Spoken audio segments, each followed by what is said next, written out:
এরপর প্রশ্ন হলো, বিবাহ তালাক হওয়ার পর সেই বউ নেওয়ার বিধান কি?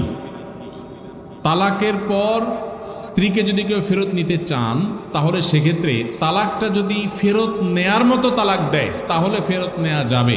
আমি একটা কথা প্রায় বলি, বিবাহ বিচ্ছেদের পর, তালাকের পর 15 বছর 20 বছর পরেও যদি আবার স্বামী স্ত্রী একসাথে থাকতে চান, সুযোগ আছে যদি তালাক দেওয়ার সময় সেভাবে তালাক দেন। আমাদের দেশে সাধারণত তালাক দেওয়ার ক্ষেত্রে আমরা 1 তালাক 2 তালাক না, পারলে শত শত হাজার হাজার তালাক দেই। স্ত্রীকে একা না পারলে স্ত্রী 14 গোষ্ঠী সহ তালাক দেয়, আছে না নাই? এগুলা বিভ্রান্তি। যারা বিবাহ করেছেন তাদেরকে বলছি, আর যারা বিবাহ করবেন তাদেরকেও বলছি, খবরদার, দাম্পত্য জীবনে স্বামী স্ত্রীর মধ্যে যত বোঝাপড়ার গরমিল হোক, যত গন্ডগোল ফাসাদ হোক, কখনো রাগ উঠলো আর তালাক ঝেড়ে দিলেন, এই কাজটা কখনো করবেন না। আমি আমার এক উস্তাদ খুলনা দারুল উলুমের, ওনার কথা প্রায় বিভিন্ন জায়গায় বলি, হুজুরের কাছে তালাকের মাসআলা নিতে আসলে মাসআলার উত্তর দেওয়ার আগে ওনার গদির নিচে যে বেত থাকতো, ওই বেত দিয়ে আগে একদম পিটাই নিতেন। সে কোনো অফিসার, সে কোনো ব্যবসা প্রতিষ্ঠানের মালিক এসব দেখা দেখি নেই। তালাকের মাসআলা কোনো পুরুষ লোক জানতে আসছে, এই মাসআলার উত্তর দেওয়ার আগে উনি বেতটা বের করে শরীরে যত জোর আছে জোর দিয়ে 4-5টা বাড়ি আগে মারতেন, এরপরে বেতটা রাইখা বলতেন, এবার বলো মাসআলা কি। কারণ চুন থেকে নুন খসলেই তালাক। তালাক কি মায়ের হাতের মোয়া? মনে চাইলেও তালাক দিয়ে দিলেন। একটা সম্পর্ক থাকা না থাকার ব্যাপার। এখানে পুরুষরা যেরকম আছে, অনেক মেয়েরাও আছে, কিছু হলেই বাবার বাড়ি দৌড় দিবে, হইতে না হইতে বলে না তোমার সংসার আর করবো না, আবার বেহায়ের মতো সেই সংসার ঠিকই করে। আর এই ঠিক ঠিক বলা পুরুষদের মধ্যে বহু পুরুষ আছে যে চুন থেকে নুন খসলেই বলে না তোর সাথে সংসার করবে। এই ছোট লোক কি সবাই করবেন? যুবক ভাইরা যারা আছেন, খবরদার, দাম্পত্য জীবনের প্রথম দিনগুলো, প্রথম বছরগুলো অনেক কষ্টে যায়, বনিবনা হতে চায় না, স্বামী স্ত্রীর মধ্যে নানান বিষয় কেওয়াজ লাগে, মায়ের কারণে, বোনের কারণে, ননদের কারণে, শাশুড়ির কারণে, বাইরের লোকের কারণে নানান ভুল বোঝাবুঝি তৈরি হয়। দিন যত অতিবাহিত হতে থাকবে, যত পারিবারিক জীবনটা সামনে এগোতে থাকবে, লাস্টিং করতে থাকবে, সন্তান বড় হতে থাকবে, ইনশাল্লাহ দেখবেন এগুলো সব হারায় যাবে। যারা ধৈর্যশীল তারা সবর করে, যারা অধৈর্যশীল তারা আগে ভাগে রাস্তা দুই দিক করে ফেলে। এই জন্য ধৈর্য সহ্য ছাড়া কখনো পারিবারিক জীবন টিকানো সম্ভব নয়। ঘরে ঘরে তালাক হচ্ছে। আমি তালাক নিয়ে একটা লিফলেট তৈরি করছি, ইনশাল্লাহ সেটা অচিরেই হাজার হাজার মানুষের কাছে আমরা পৌঁছায় দিব যে বিবাহের আগে তালাক সম্পর্কে সতর্ক হন। বেশিরভাগ মানুষ তালাক দিয়ে এসে এরপরে চোখের পানি ফেলে, এসে বলে হুজুর দিয়ে ফেলেছি এখন কি করব।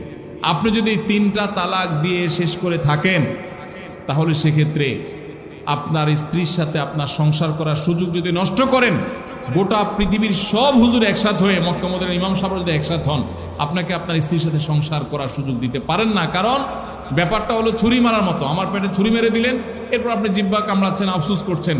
আফসুস আপনি করতে পারেন, আমি আর জীবিত হয়ে যাব না। দাম্পত্য সম্পর্কটা এরকম।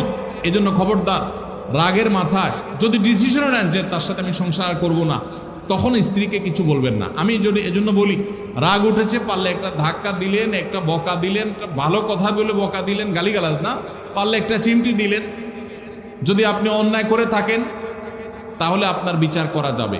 কিন্তু যদি তালাক দিয়া বসেন, সালাসুন জিদ্দুহুন্না জিদ্দুন ওয়া হাজলুহুন্না জিদ্দুন, নবীজি সাল্লাল্লাহু আলাইহি সাল্লাম বলেছেন 3টা কাজ ইচ্ছাকৃত করলে যা হবে, দুষ্টমি করে করলেও তা হবে। আমাদের দেশে বিভিন্ন জায়গায় এক সময় ছিল, এখন আছে কিনা জানি না, অনেক এলাকা প্রশাসন, অনেক ভাইরা তারা বড় বড় সাইনবোর্ড লাগিয়ে রাখছে, রাগের মাথায় তালাক দিলে তালাক হয় না। দেখছেন আপনারা এই সাইনবোর্ড? কেউ দুর্ভাগ্য হয় নাই কারণ এরকম সাইনবোর্ড অনেক জায়গায় আছে।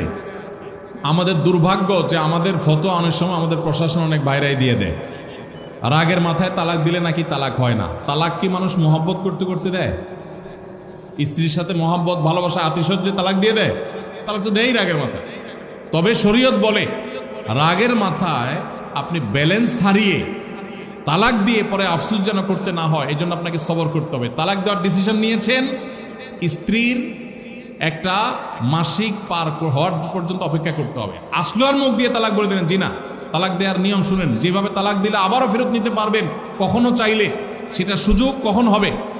আপনি সিদ্ধান্ত নিচ্ছেন না আর একসাথে আমরা থাকবো না, ওকে ফাইন, পরামর্শ করছেন বন্ধু বান্ধব, বিচক্ষণ মুরব্বী, আলেম ওলামা, লয়ার, সবার সাথে, তাহলে এবার আপনাকে অপেক্ষা করতে হবে। সিদ্ধান্ত নিলেন আজকে আর কালকে তালাক দিবেন, জি না, অপেক্ষা করতে হবে একটা মাসিকের। মাসিক পার হবে, এরপরে পবিত্রতা আসবে, সেই পবিত্রতার পিরিয়ডে শারীরিক কোনো সম্পর্ক হওয়ার আগে আপনাকে তালাক দিতে হবে।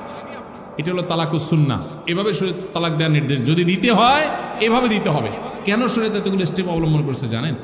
কারণ শরীয়ত এনশিওর করতে চায় আপনার তালাকটা খুব বিচক্ষণতার সাথে, বুদ্ধিদীপ্তভাবে, সুচিন্তিতভাবে হয়েছে, ঠান্ডা মাথায় হয়েছে, বুঝে শুনে হয়েছে।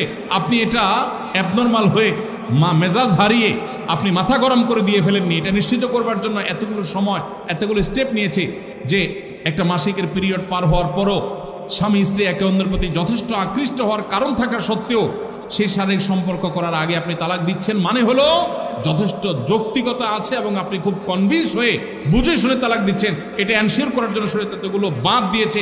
এই বাঁধ পার হওয়ার পর আপনাকে তালাক দিতে হবে। আমাদের দেশে হাজারের ভিতরে 999 জন মানুষ তালাক দেওয়ার সময় মুখ দিয়ে আসলো আর পট করে তালাক দিয়ে দিল। এটা সুন্নাহ তালাক নয়। এই তালাকটা, এইভাবে তালাক দেওয়া, এটা একটা গুনাহের কাজ। এভাবে তালাক দিবেন না, তালাক দেওয়া যাবে না। এই জন্য যুবক ভাইরা যারা বিবাহ করবেন ভবিষ্যতে, আপনারা জেনে রাখেন ঘরে ঘরে তালাক হচ্ছে। ঢাকায় যতগুলো বিবাহ রেকর্ড হয় আনুপাতিক হারে প্রায় পাল্লা দিয়ে ততগুলো বিবাহ বিচ্ছেদ হয়। ভয়ঙ্করভাবে তালাক বেড়ে চলেছে। কয়েক জায়গায় মাহফিলে গিয়েছি, এলাকার চেয়ারম্যান সাহেবরা বলছে, ভাই আমি চেয়ারম্যান হওয়ার পরে যে বিচার আচার আমার কাছে আসছে, বিসমিল্লাহি করছি তালাকের বিচার দিয়া। একজন বলছেন যে কয়েকদিনের ভিতরে 20-25টা তালাকের বিচার আসছে, আর যেগুলো আমার কাছে আসে সেগুলো তো আমাদের হিসাবের বাইরে। এই জন্য আপনাদের প্রতি উদাত্ত আহ্বান রাখতে চাই, আমাদের সংসারগুলো সব খান খান হয়ে যাচ্ছে। সবাই সংযমী হতে হবে, ধৈর্যশীল হতে হবে। as-sabru জাযাউহু আল জান্নাহ, সবরের বিনিময়ে আল্লাহ তাআলা জান্নাত দান করবেন। সবাই সবর করবেন তো ইনশাআল্লাহ। দাম আর যা হোক, খবরদার কখনো মাথা গরম করে তালাক দিবেন। আমি যেভাবে বলেছি সুন্নাহসম্মত তালাক, এভাবে যদি পিরিয়ড যাওয়ার পরে, সুস্থ হওয়ার পর, শারীরিক সম্পর্কের আগে একটা তালাক দিবেন, এটা হলো সুন্নত। তালাক কয়টা হবে? একটা। একটার বেশি তালাক দিবেন সেটা জায়েজ হলো না। জায়েজ হবে একটা তালাক। একটা তালাক দিলেন, বাস রেখে দিলেন। 2 মাস 3 মাস পার হয়ে গেল, অটোমেটিক সম্পর্ক ছিন্ন হয়ে গেলে দুজন দুদিকে যেতে পারেন, আলাদা বিয়ে হতে পারে। আবার বহুকাল পরে চাইলে নিজেরা শুধু বিবাহ পড়িয়ে আগ্ধ করে আবার একত্র হয়ে যেতে পারবেন। আর যদি আপনি একটা দিয়েছেন, আবার আরেকটা দিয়েছেন, 6 মাস পর আরেকটা দিয়েছেন, দিয়ে 3টা শেষ করে ফেলছেন, তাহলে আর কখনো বিবাহ যদি মক্কার ইমাম সাহেব এসব পড়ায়, তারপর আর একসাথে থাকতে পারবেন না। আল্লাহ তাআলা আমাদেরকে এই বিবাহ বন্ধন এবং তালাকের ক্ষেত্রে শরিয়াকে মেনে চলার তৌফিক দান করুন।